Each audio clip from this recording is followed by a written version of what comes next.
Chimboyo officiel, ça donne envie de suivre encore et encore.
Il faut quand même pas d'un bon waïbika.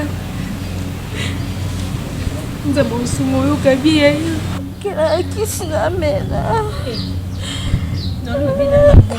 Sauf pour ceux qui ont une pharmacie, on ne voit même pas qui c'est. Non, ça là, on a un côté comprendre.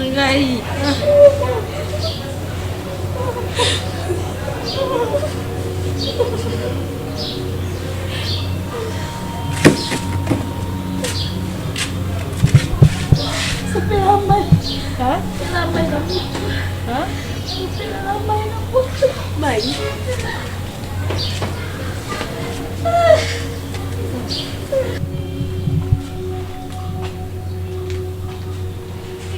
Nalinga va jeter.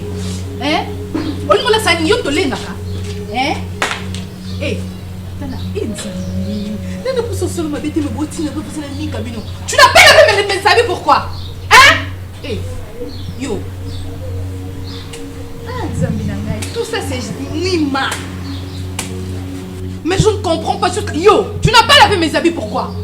Eh yo, on a un loba yo qui t'a maï pour mayonnaise spéciale que les kanga. Et les qui la main à la valeur? Hein? Sinon, maï qui et la main à la valeur? Hein? Et la qui la main à la valeur? Tala, téléma. Téléma! Téléma. Qui ni kabila bana kasi kolo. Téléma. Nako. Tala. Tala. Si vous avez un dos qui sont le côté bino et puis moi j'aime à le côté là bata genre le quoi bino et puis bilamba nanga.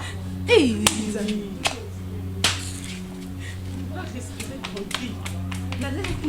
De voix na on est en voix nord.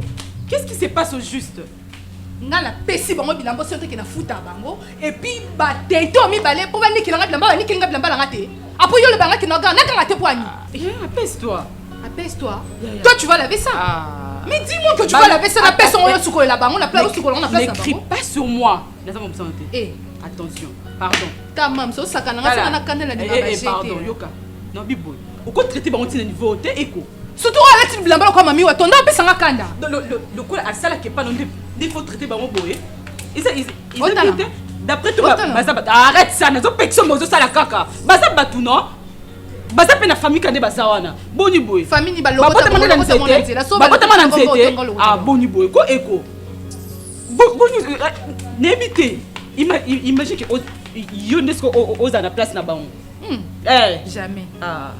Tala na vie boité. On sait jamais muto sungo na vie. Ko ça la boy. Siko ba mami wa tana tente. Let's go mona na. Net azomona azolenga bus. Azopela. Muta bela razana na forma boni boy. Boni muso ba boy. Ko biso to bela te.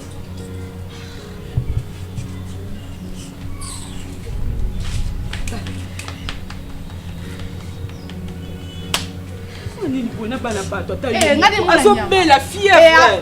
Pardon, bon c'est maloba. Non ngani mona. Ah, boité, comportement ça ma paix. Kosala bote. Kelanga bilamba na na explication tu pas dire kelanga bilamba parce que moi a pedi msambo on a futa bango.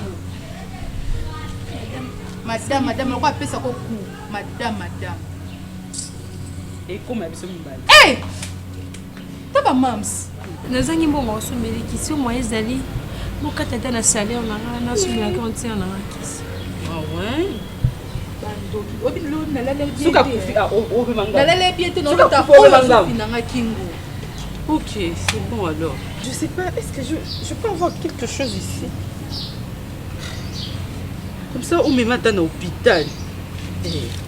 Zoa. On me met dans l'hôpital. Azo lenga, ou bien te. Mais l'hôpital, on se met bakisi, bah ça y est l'ordonnance. Comme ça, je suis on se met na bakisi. Merci. Ah. Pitié, hein? Malembe, kene malembe. Si tu vas là, tu as une perfection. Ah! Ceux qui font perfection, ceux qui peinent dans ils ont dérangé, ils ont banapé. Pour que malembe. Vraiment, t'as eu beaucoup écho. Parce que mon nazo bella. Mawa.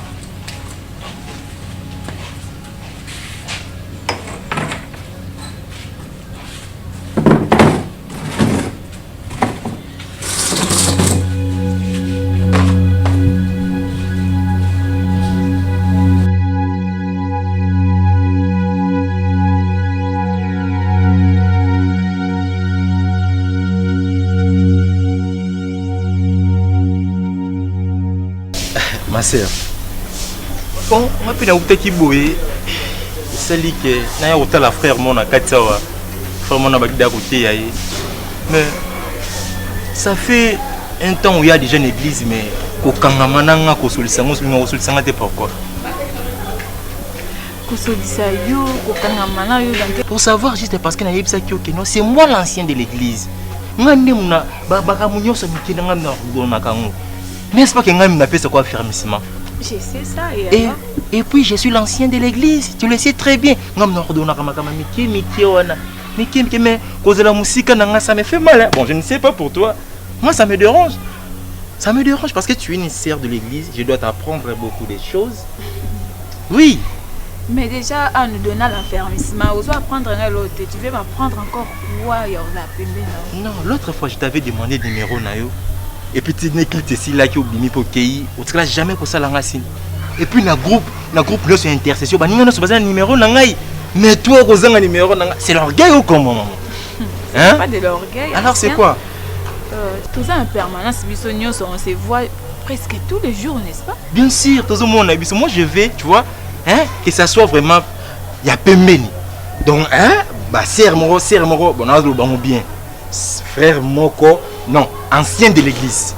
Pour mieux préciser, l'ancien de l'église. Ma sœur, tu vois, on est comme qui dit ça, biso, comme qui s'en écoute biso. Mais sinon, je suis le deuxième pasteur de l'église. Moi avec les daddy là, on dormait ensemble avec. On réveillait ensemble avec lui. Hein maman? Moi je vais juste, tu vois, hein, tout fréquente à quatre, on se voit, bon. Et ça n'a ma bête, hein? C'est ta chanson de chaque jour presque. Ah bon? Ancien. Oui, si tu es ancien, c'est par rapport au nombre des années qui ont passé dans l'église. Bien sûr, avec la spiritualité. Hein, l'œuvre de l'éternel. Je dégage ça en moi. Moi, je te demande pas plus. C'est juste des cas que nous, moni. Hein? Entre frères et sœurs dans l'église. Bon, je ne sais pas où can ça. Bon, ancien, pour être clair avec toi, je ne suis pas dans l'église.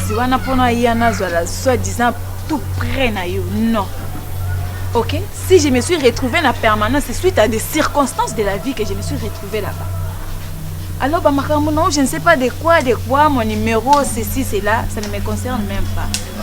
Garde ta place d'ancien de l'église et moi, je reste une sœur. Bon, je ne sais pas, ma sœur, ce qui au mounion n'a anglais, moi, je voulais juste, tu vois? Anglais, oh, yo, mon ancien, je suis claire avec toi, n'est-ce pas? Je suis très claire, donc ouvre bien tes deux oreilles, que Naza a besoin au bandé sous tes prochainement, que ça n'a pas besoin de d'accord, avec tous les respects, monsieur l'ancien.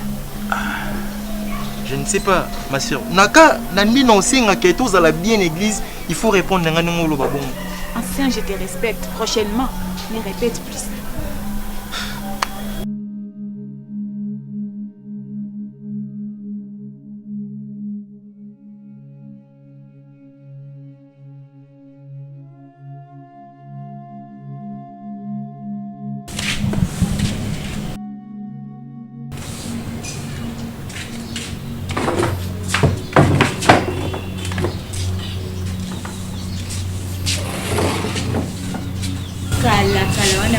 qui au bon visage. Et il n'a qu'à la fille au point. Mais toi, les qui tournent ma casse d'or et mes mines à pour la bosse qui fait un sens. Il a qu'à la fille va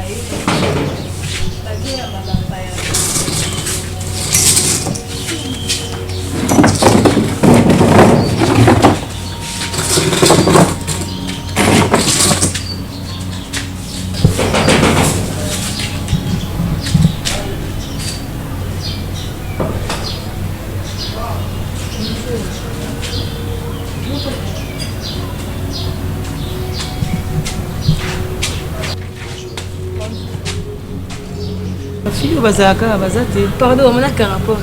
Ah si.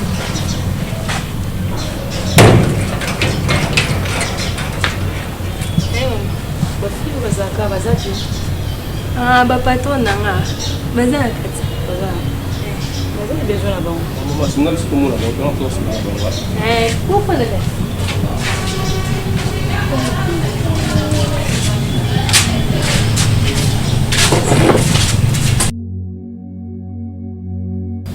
maman ya Richard Sala au moins que wana na éviter so les ndenge ni po ezala soude na Congo pe na surtout na bakini faut zala noko il faut luka chérie moko tika mambo nozolo ma ozolo yo oyebi ndenge Richard akola Richard mba basi azala vraiment makasi te nda pesi confiance c'est pas na maman na lukile moi c'est première.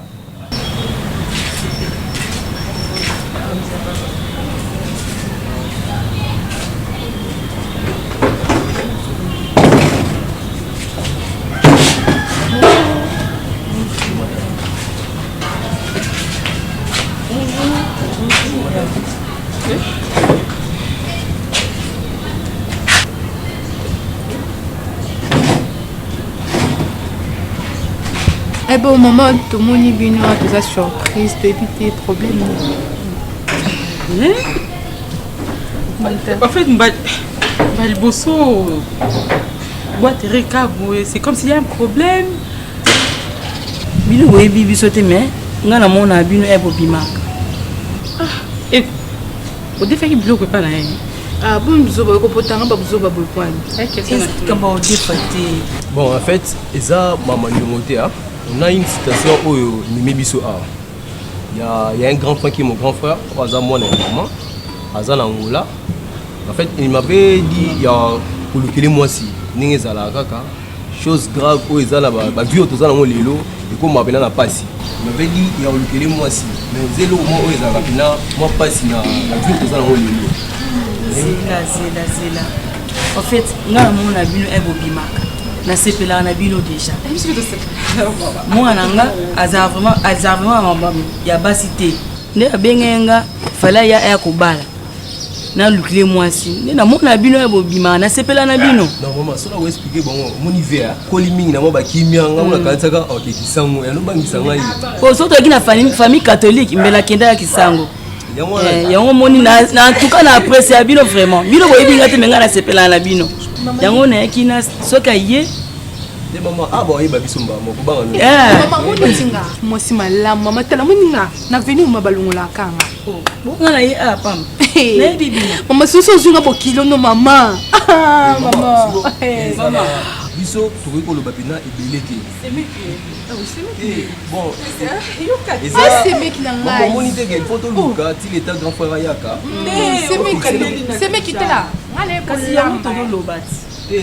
Yemo azo ya pe kala muti azo na donc courant semaine au cas azo ya na déjà kasi te ezaka to fixer ka rendez-vous il faut na yaka kanda moi na la tala papa monga mais ko vandi bino mbele sika ma fona tala bino ah c'est intéressant na basa pe mais basa mwindu papa omundi tinga ndina za itikala mukika bapesanga kaka trophée olamba pona lamba moi si malamu wa na sukola mobile makolo na chele moi citron.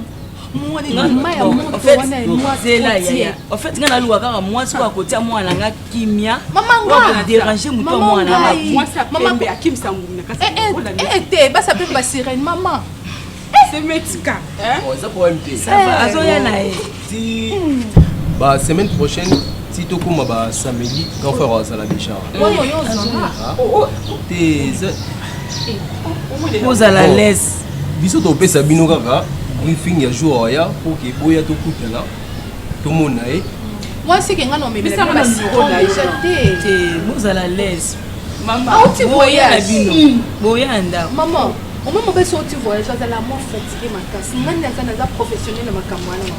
Donc, tu as un avion. On a une masse. La taille bien. Vous allez à l'aise. Vous allez à l'aise.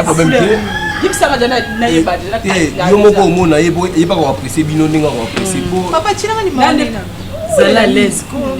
Olobi yo kombo nani? Eko maman, pour entendre ton loba maman, tu Yaya moi aussi kombo nani? C'est bon. Vous allez à l'aise. Vous allez à l'aise. Yaya. Eko, mams, vous allez à l'aise. Joazoya, vous allez à l'aise. Il m'a apprécié. Oh, tu viens de me renvoyer. Te, après ça numéro te, yé mo sora yé ozo numéro. Vous avez gâté. Vous avez vraiment gâté. Ça l'a gâté. Vous allez totiki bino tokende na to apena makambo so osala bozo ata oyo bosomba ata ne fils que ta ji apam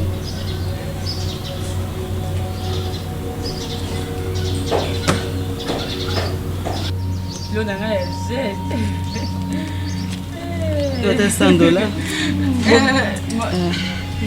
bowela te boyo kata mbongo te oyo soki ekatani merci totiki bino te c'est bon samedi bye maman tu me connais gentil t'es au talécaille il a les lèvres le fond c'est mec qui est ma bonne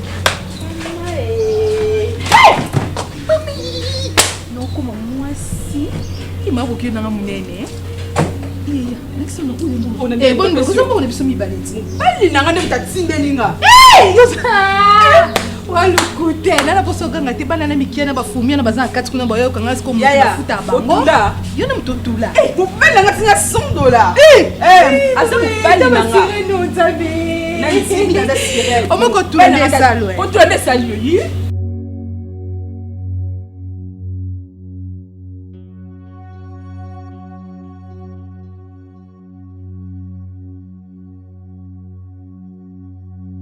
Je ne cesserai jamais de vous dire que intercession est un moteur et l'église. Amen.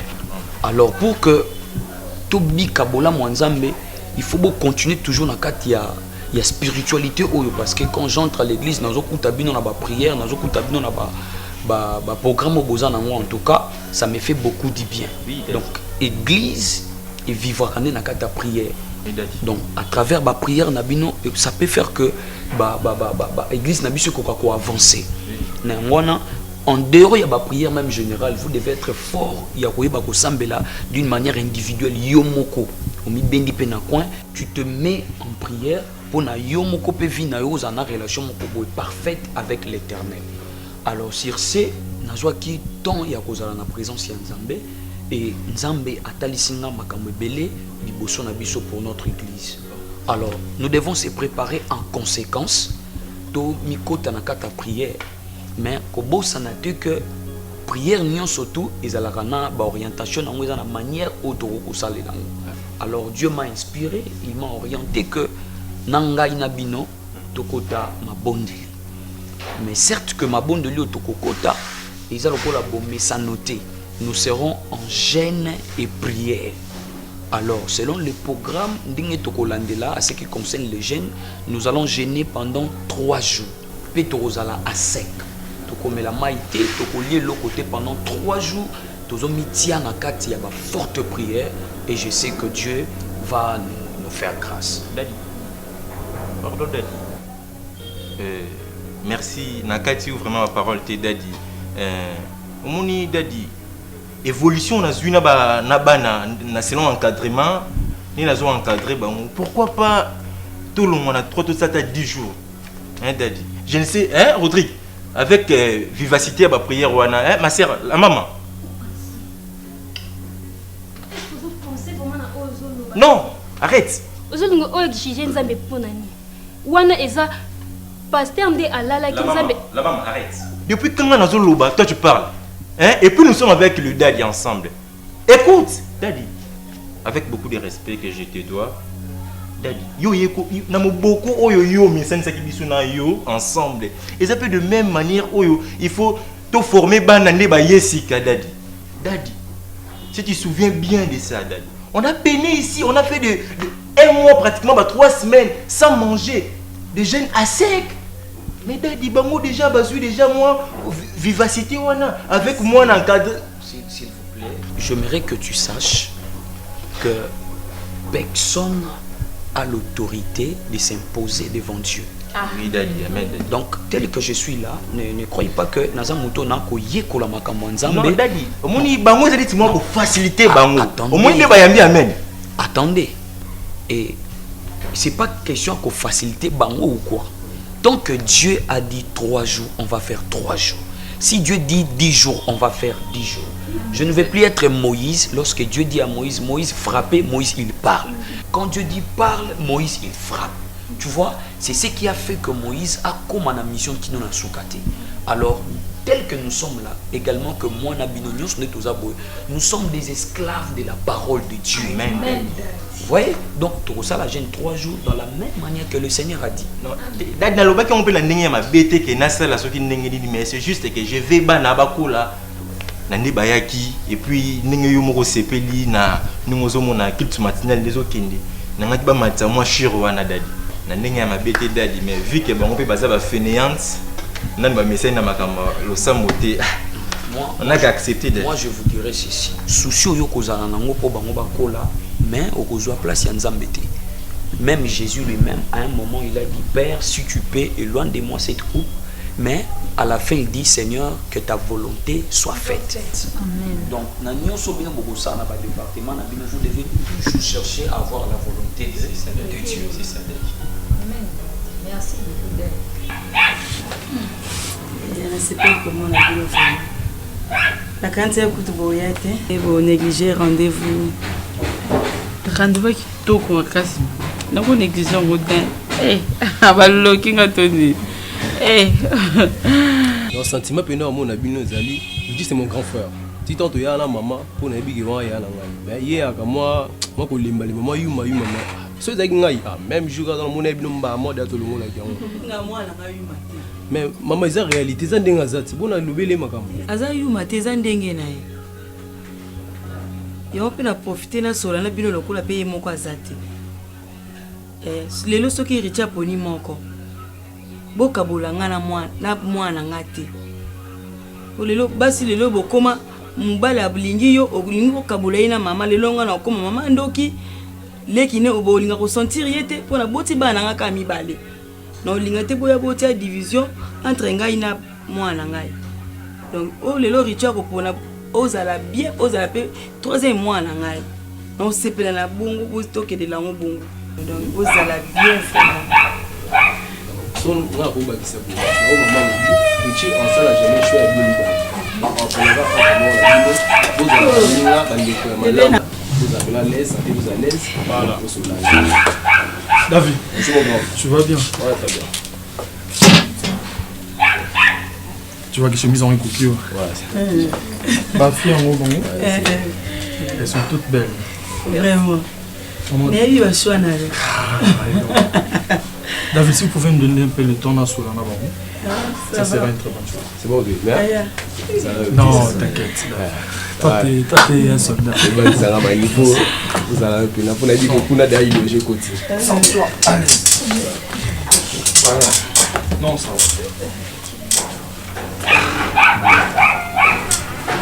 Déjà, moi, c'est Richie. Richie Mboyo. Celle qui vient d'être ici, c'est ma maman. Et l'autre, c'est mon jeune frère qui est David. Je crois, je ne peux pas aussi Kobande la Malouba. Déjà au maman Lobaki, je suis à la recherche d'une femme. Dans la France, dans la Messana Penza Maramba Basité, je suis dans la Batouba Kanse mais le destin a fait que qui n'a pas pu vanter petit séminaire pété. Et du coup, Naza Pena Poussa Babino. Toi, on t'appelle comment? C'est Mams. Mams. Joli prénom.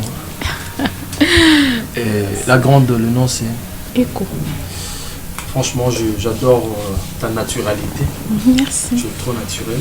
En fait, déjà là, je dois vous avouer que je suis dans l'embarras parce que vous êtes toutes belles. J'aimerais un peu vous connaître dans, comme on dit, dans moi Kati quoi. Qu'est-ce que tu fais dans la vie, Mams?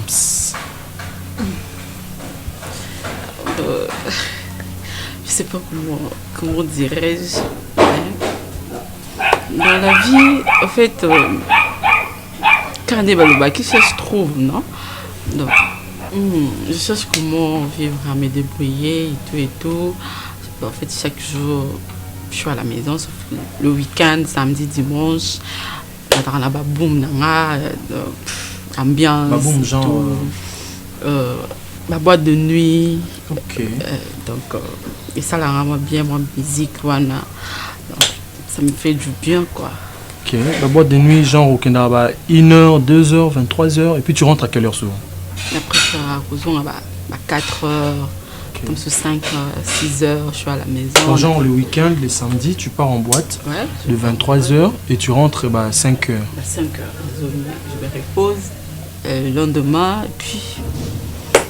Naluki Soso, Kobima les Soso quoi. Donc. Ok, c'est bien. Et Francine et quoi? Oui. Ok. Au Tanga classe, vous avez un niveau d'études, non? Bon, en fait, moi, je présentais 6 fois. Tellement qu'on a présenté normalement on zone en athée. Mais quand on classe, c'est un ma pour n'athée. Ok. Nous au Tikaki. Natika na boîte. Itanga bandi ponanga moni aba kenda boîte azonga 4 ala la ne kabapon papa nga so mimi nga boîte o sepelati ko batunyo so boîte botakanga ko binyo na binaka naleki Beyoncé o nga Shakira ba tele matinanga na bina makas bébé o sepela mkoto ke boîte bébé na ebi tous les boîtes moi nous surtout ba koto nous surtout ngai mkonza ba boîte na ipa kombo nous surtout ezala place non la bébé so linga non la so ba dans son nom yebi te bébé bassin ezati onika non bonne à ça là déjà c'est pas parce qu'on a pu ma couleur bébé non ça va si tu peux ah n'est pas juste du loba d'accord je comprends si je comprends bien Bouza ba fille au benda ba pesa vie na boîte en fait pesa kelengi il faut préciser na pesa kelengi na boîte OK donc dans tout temps ba on peut pesa papa oh c'est yo kota o tele mingi bo point non o mona ngate o s'intéresser mingi na point ngaza zuwa makasi bonda dina bonda en fait bébé na. Sinon, je suis ravi de faire votre connaissance. Vous êtes toutes belles, s'il te plaît. Vous êtes toutes belles et vous avez de belles tailles et vous parlez bien aussi. Vous avez des beaux yeux. Franchement, on a craqué quoi.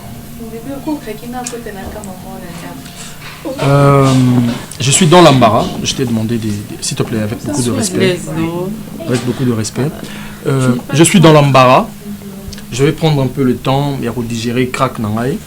Et puis, du coup, je vais vous appeler l'un de ces 4 matins pour vous dire laquelle j'ai choisi.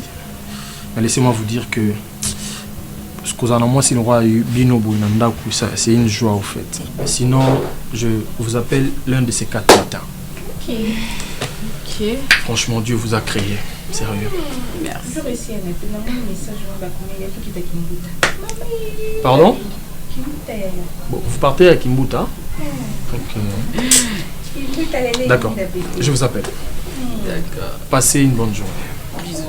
Bye. Merci. Bye bye. Et solo. Donc tu es le comme qui? Lelo no yokate. Whisky kezongi. Biso zaka boye. Whisky kezongi. On peut partir avec toi, non? Ça dérange? Non, j'ai une réunion le soir. Je vous appelle vraiment, c'est l'un de ces 4 matins. Vous précédez pour bâtonner vos élèves. Ok, non, bébé, tu l'action n'est pas bien.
Ancien. Oui, frère. Ancien, il faut Olukelunga Nzambi. Quoi? Je le dis en connaissance de cause. Okoko Sabiso Batamokili, mais Oko Sanzameta. Vas-y directement. Tu veux me dire quoi? Tu as la prière, hein? Tu le sais que toi la prière? Oui, Naebi Tina, on a poussé ni pembe. Vas-y, dis-moi. Je suis concentré. Okoko Sangamo, Oko Sanzameti. Parce qu'il a la capacité de voir un fourmi noir sous une pierre noire. Amen. Frère Bisso, Toza en état de gêne. Oui, nous tous. Comme ça a été la recommandation écoutée par mon autre père. Daddy. Que Toza la 3 jours. Oui. Toko maintenant le deuxième jour, t'es Bisso Tozoliate, mes frères Zolialipa. Quoi? Nga Zolialipa. Mon frère Rodrigue. Écoute-moi. Toza na ba prière, Toza na état de jeûne. C'est l'esprit de Satan qui t'anime ou comment? Mon frère, Moni, déplacer tel de jeunes. Moi je te comprends. C'est le diable en personne. Et puis, quitte chez moi. Quel est le Zalaki? Quel est? C'est quoi? C'est toi qui m'a killé, on est venu voir. Donc vous êtes censé, c'est qui m'a killé de devenir. Mes chers, soyez concentrés. Nous sommes pendant la prière. Mon frère Patrick, tu vois ce que tu fais?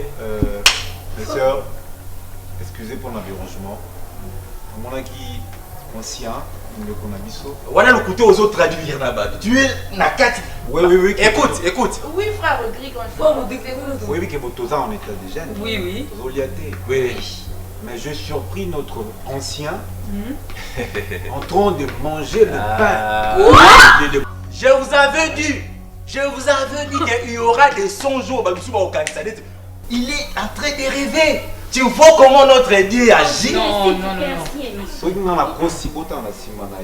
Et puis je vais demander, restez là. Et puis, tu sais, là où nous sommes, le lieu sacré. Ancien. Vraiment.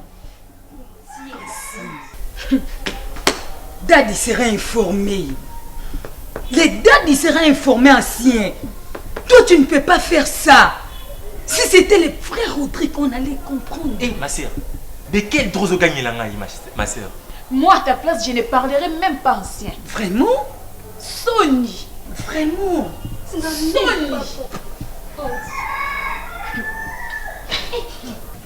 J'espère que vous saurez bien, Richie. Ah oui, hein. On a eu le temps de parler. On a suffisamment parlé. Mais maman, oui, combien de cola na ba discipline na vie nanga. Je me suis sacrifié. Au moment où mes amis s'embrouillaient, quand ba boîte baba, moi je me concentrais na ba classe nanga. Je me concentrais na koluka mbongo. Oh, j'acceptais même que ba toi bien nga yuma. Et parce que je cherchais à garantir à venir en cherchant Dieu, en cherchant de l'argent. Et du coup, je n'aimerais pas m'engager avec une personne où on a sentir qu'à venir, il y a pas hypothéqué. Prendre en mariage une femme ne dépend pas seulement de son aspect externe. La biologie, phénotype, ce qu'on appelle aspect externe. Plutôt, prendre en mariage une femme, c'est question aussi, il y a génotype, aspect interne. Phénotype, je dis bien, il y a aspect externe, génotype, aspect interne. Pourquoi je dis ça? L'aspect interne, on voit le comportement, la mentalité, la spiritualité. Ce sont des choses invisibles. Le monde en a mis sous thé. Donc du coup, parmi toutes ces défis au boilinga à maman, na kati na bango na moni moi si on a roki au balate. Parce que vous pouvez imaginer bazo ba week-end de la bango na boîte. Dans ce ba côté boîte, ou même na bar, ça veut dire mais ça ne commis table na yo et commis table moko remarqué. Ça c'est pas Richie. Et par là on ngoloba ni basiwana bazana incompatibilité sur le plan comportemental nangai. Ma vision n'est pas ya reçoit moi sur hasard star, topé moi sur hasard hein, débat Bible le tout ce qui brille n'est pas de l'or. Aron ngala ndengo moneli wana, maman na comprendre vraiment que yo lulaki taille topé pembe to munene to ndakwa lix bazagi nango, mais je suis désolé. Na ba mi balé na monimo sur ngana robala za. tobeta lisolo ya kilelo bana na kitoko bazapi na ndiba kilama bongo nazali na kati na ndo yoka lobi ki bakilama bien baza kitoko ba brûler le quoi étoile bima na 5 heures mais elo na comprendre te tango loba ki na bon balé osali choix ti talana par là elingo loba nini ki oponi ta moko na bango na poni mon côté pour comportement na bango na zomo na comportement e bana nga ikozala en danger quoi et puis on a reçu maman moi si oyo an ezaleli ya basi ya ndumba te mama yo ozala na yebi mokolo kota boîte ah titika be voilà okomi ko juger batu na o bango bazate oh comment batu yo soli na bango kaka lelo maman o continue identité na bango mbala moko riti na yebisa ko mona ka yuma ratoro oh kobe na oyibi na linga ko ba ki yuma te azaka yana kobe na ko yuma la fait bongo ah ben faut on est sur la salle. David, tu dois savoir que la vie c'est un choix et chacun de nos choix ils en a des conséquences néfastes topé à conséquences encore avantageuse. Et si je choisis mal, rassure-toi que même mon avenir est à la mise en danger. Alors, bah te belé bah kota ma belé sitôt parce qu'ils ont fait des mauvais choix. Bah te belé pe bah vina bango et funuka parce qu'ils ont fait des bons choix. Tiens na mutuna ok, tout ce qui brille n'est pas de l'or. Alors si nous les humains on s'aimait, oui la beauté c'est bien, c'est très important pour un choix pour embellir et tout. Mais c'est que la chose la plus idéale, c'est ça. Mais so à supposer yaza muta boîte tongo midi poko on a na koti na bon parce que ceux qui s'ensemble se ressemblent et que na koti na vend boîte na zonga ko 4 heures. Quand est-ce que je vais aller chercher l'argent? Qu'est-ce que je vais réfléchir pour mes enfants? Voilà un peu. Obi comment comme ça ngai yo otindi ngai na sa elo choix na bengi ba fille bo solo na bango quand ndongo moni bango olingo identifier bango mbala moko hein moi si ba identifier ra eboete lingo koma na lien na bango place ba vandaka ata na tongo oyeba ye ndenge ni azalaka hein moi si ba yeba kai na tongo biso eto balaki tata na bino yaka abaleng azoki nga na tongo na porte ndako nda sala ki choix likolo nanga. Naura Bakolo Balobake, aux âmes bien nées, la valeur n'attend point les nombres d'années. Moi, je l'ai traduit en disant, pour connaître la personne, il ne me faut pas 10 ans. D'accord? Ce sont les premières expressions qui restent. Donc, c'est pas que j'invente les choses sur eux, sur elles. Bango moronde batali singa que tozalaka bato boîte c'est soki na kena on a okena na boîte ko bina ba boîte tout ba yebi bango et tout nango tambo na elwa na ça fier na moi ça kitoko. Mais bat boss kanga tala yuma o mai kufela mbo mpaya ndazomela. Est-ce que yebi que moi ça mabe mbali ta change akaye lingo kende pa na bango oyeba ndenge ni ba vivre. En fait grand frère, moi je soutiens l'idée à maman. Yo kende oyeba kasi ni ba bimelaka. Faut biso to kenda me yo zala ba. Oui, bandeni ba se comporta pas là-bas. Peut-être les a oyo monika kana lisolo yo. Ndenge peut-être que bon monde ba fille ba comment lenga mi ba la voyage. Ya wana maman atamtu ba lobika po. Peut-être ayo ki oyo uti voyage ne ba lingi ba mona net ba misala. OK ça na mo kati la ba. Ba se faire valoriser quoi. Eh. Ça va mona ki bango bi ba ça. OK, je ferai de mon mieux pour y aller. Merci. Ça va.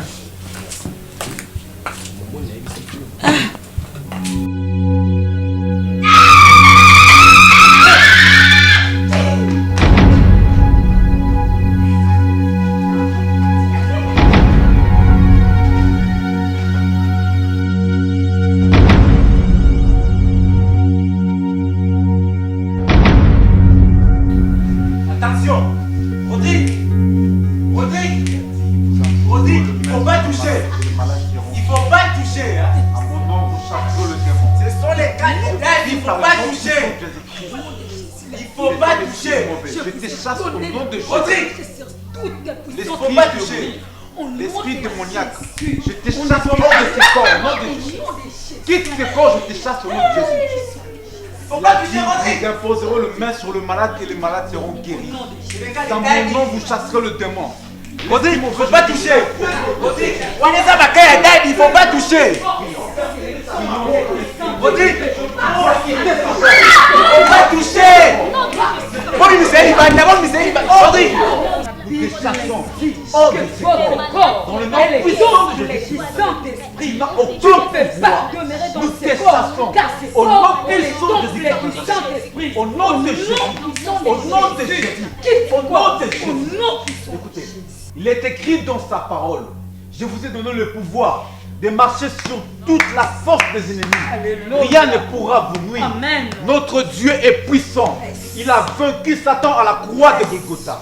Il est Dieu. Il était Dieu. Il le sera, le Dieu tout-puissant. Nous t'ordonnons, nous te demandons de quitter ce corps dans le nom puissant de Jésus qui s'adresse. Quitte ce corps. L'esprit démoniaque, l'esprit satanique, nous te chassons hors de ce corps. Au nom de Jésus, tu n'as pas le pouvoir. Tu n'as aucune puissance. Nous te chassons. Au nom de Jésus, le Dieu de mon Père, je prends le pouvoir et la puissance, l'autorité de te chasser hors de ce corps. Au nom de Jésus, je dis au nom de Jésus, quitte ce corps. Au nom de Jésus, quitte ce corps. Au nom de Jésus.